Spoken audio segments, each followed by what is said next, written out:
Hi friends, ഇന്ന് എത്തിയിരിക്കുന്നത് നെസ്ലിനെ നായകനാക്കി ഖലീദ് റഹ്മാൻ സംവിധാനം ചെയ്ത ചിത്രമാണ് ആലപ്പുഴ ജിങ്കാന എന്ന് പറഞ്ഞ ചിത്രം വിഷുവിനാണ് റിലീസിന് എത്തിയിട്ടുള്ളത്. ഏപ്രിൽ 9-ന് 3 ചിത്രങ്ങൾ മലയാളത്തിൽ റിലീസ് എത്തിയതിൽ ഏറ്റവും നല്ല ചിത്രം ഏതാണെന്ന് ചോദിച്ചാൽ ആലപ്പുഴ ജിങ്കാന എന്ന് തന്നെ നമുക്ക് പറയാം. ഒരു ബോക്സിംഗ് പശ്ചാത്തലത്തിലാണ് ചിത്രം മുന്നോട്ട് പോകുന്നത്. അതിൽ പ്രധാന കഥാപാത്രമായിട്ട് അവതരിപ്പിച്ചിരിക്കുന്നത് നെസ്ലിനും അതുപോലെ തന്നെ ലുക്മാനുമാണ്. അതുപോലെ തന്നെ കുറേ ആക്ടേഴ്സ് വരുന്നുണ്ടെങ്കിലും അതിഗംഭീരമായിട്ട് തന്നെ നെസ്ലിനും ലുക്മാനും ഇതിൽ അഭിനയിച്ചിട്ടുണ്ട്.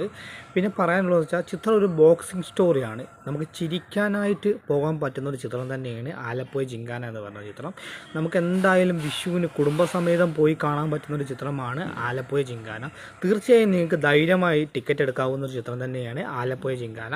തിയേറ്ററിൽ തന്നെ പോയി കാണാൻ മാക്സിമം ശ്രമിക്കുക. അപ്പം നിങ്ങൾക്ക് ഈ വീഡിയോ ഇഷ്ടപ്പെടാം, മാക്സിമം ഷെയർ ചെയ്യും, മാക്സിമം കമൻറ്റ് ചെയ്യൂ. താങ്ക്